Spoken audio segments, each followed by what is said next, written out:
Bismillahirrahmanirrahim. Assalamualaikum warahmatullahi wabarakatuh. Kali ini saya akan menjelaskan alasan judul skripsi sering ditolak oleh pembimbing.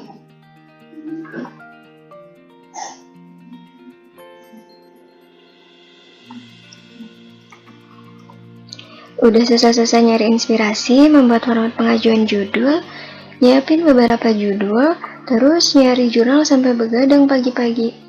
Dan pas bimbingan ditanya sama dosen pembimbing, kamu mau ambil tema apa? Dan kita dengan santainya bilang, saya mau ambil tema ini Pak, Bu. Dan dengan santai lagi si dosen bilang, itu terlalu gampang, cari yang lain. Atau kalimat pamungkas, saya nggak suka tema itu, coba kamu cari tema yang lain. Duh, Pak, rasanya saya mau liburan aja kalau gitu. Kira-kira kenapa ya judul skripsi selalu ditolak? Ketahuilah penyebab judul skripsi ditolak. Berikut ada beberapa faktor utama yang menyebabkan judul skripsi mudah sekali ditolak.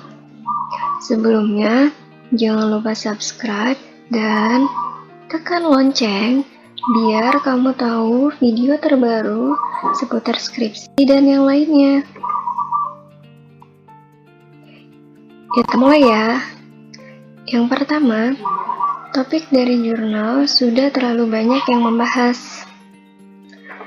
Nah, penyebab ini merupakan penyebab yang paling sering menyebabkan judul skripsi ditolak.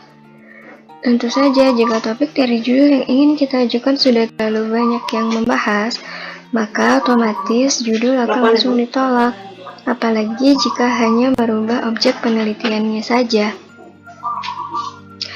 Nah, jadi kamu harus cari, sebelum mengajukan judul, kamu harus pastikan dulu, boleh googling, kira-kira judul yang mau kamu ambil itu sudah ada belum.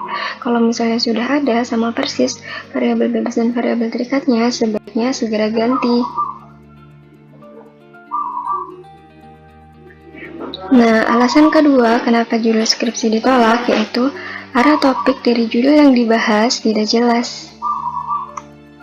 Maksudnya adalah mahasiswa calon skripsi tidak mampu mendefinisikan topik dari judul yang ingin diangkat. Padahal sebenarnya topik yang ingin diangkat sangatlah bagus. Namun karena si mahasiswa tidak mampu mendefinisikannya dengan baik, sehingga arah topik menjadi tidak jelas dan akhirnya judul pun ditolak. Nah, jadi kalau misalnya kalian sudah membawa judul dan menghadap ke pembimbing untuk mengajukan judul, lalu maka sebaiknya kamu harus mempersiapkan penjelasan-penjelasan yang nanti akan kamu jelaskan ke pembimbing tentang judul skripsi kamu. Jadi jangan sampai ketika pembimbing meminta menjelaskan tema dari skripsi kamu, menjelaskan maksud dari judul penelitian kamu tidak bisa menjelaskan dengan baik dan lancar, sehingga pembimbing menyarankan kamu untuk mengganti judul, gitu ya, karena pembimbing tidak yakin bahwa kamu bisa menyelesaikan penelitian atau skripsi itu dengan baik, karena kamu aja nggak paham sama tema penelitian atau tema judul skripsi yang mau kamu ambil. Gitu. Jadi persiapkan diri kamu sebelum mengajukan judul ke pembimbing. Alasan yang ketiga yaitu antara masalah dengan topik yang dipakai tidak sesuai. Nah, mencari metode yang tepat itu memang cukup sulit ya. Ini dikarenakan tidak sembarang metode bisa dipakai untuk masalah yang ingin diangkat. Dibutuhkan pendalaman lebih lanjut untuk metode yang ingin dipakai. Saran saya, cobalah menggunakan metode-metode yang memang diajarkan di perkuliahan. Tidak perlu memaksakan untuk mencari metode-metode yang terlalu ekstrim yang akan menyulitkan kamu sendiri.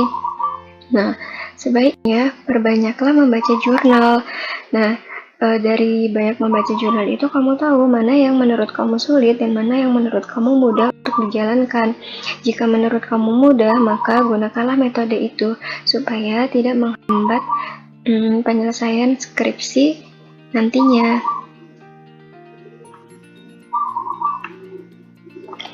Alasan yang ketiga alasan berikutnya yaitu skop penelitian yang terlalu kecil. Kamu memiliki kemampuan yang lebih, namun malah mengambil topik permasalahan yang di bawah level kemampuan yang kamu miliki.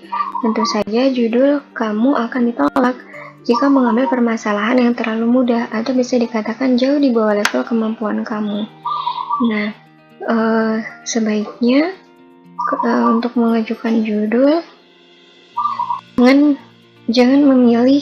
jangan hanya mempertimbangkan bahwa judul ini mudah gitu, tapi ya itu tadi harus disesuaikan dengan taraf kemampuan kalian.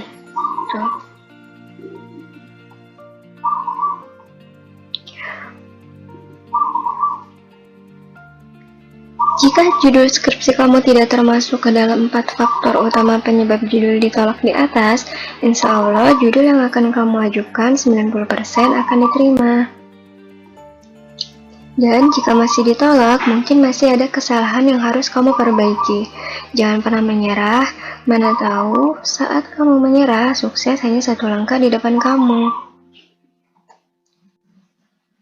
Nah, ini saya ada beberapa tips yang bisa kalian gunakan sebelum kalian mengajukan judul. Yang pertama, carilah tema yang sedang hits. Misalnya, saat ini banyak peneliti sedang mengkaji tentang salah satu variabel bebas atau mengembangkan sesuatu dengan menggunakan model tertentu gitu. Nah, kalian bisa mengambil tema tersebut gitu. Jadi tema yang benar-benar masih akan diteliti oleh beberapa peneliti lainnya.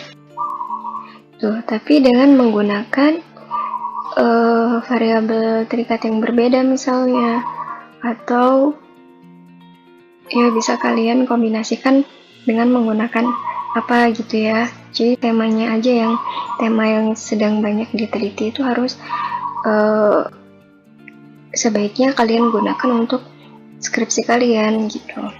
Jangan kan, kalau dulu kan lagi hebohnya tentang model pembelajaran yang itu ya, stat gitu. Nah, kalau sekarang kan udah jarang dipakai. Nah, sekarang itu peneliti lagi mengembangkan model pembelajaran baru. Nah, kira-kira apa? Nah, itu bisa kalian gunakan sebagai tema atau judul skripsi kalian. Tips yang kedua, carilah tema yang sesuai dengan karakteristik pembimbing. Sebelum mengajukan judul skripsi, kalian harus pahami karakteristik pembimbing. Nah, biasanya dosen pembimbing itu memiliki kecenderungan terhadap satu penelitian. Ada dosen yang ahli dalam evaluasi, maka jika kalian mahasiswa bimbingan beliau, maka sebaiknya kamu mengajukan judul skripsi dengan tema evaluasi. Nah, misalnya ada pembimbing yang suka meneliti atau sering melakukan penelitian dengan pembelajaran kontekstual. Nah, maka kalian mengajukan judul skripsi itu sesuai dengan tema tersebut. Seperti itu ya, supaya di-ACC oleh pembimbing. Oke, sekian dari saya. Ada beberapa tips yang bisa kalian gunakan sebelum mengajukan judul atau merevisi judul yang sebelumnya judul ditolak oleh pembimbing. Semoga bermanfaat. Terima kasih. Assalamualaikum warahmatullahi wabarakatuh.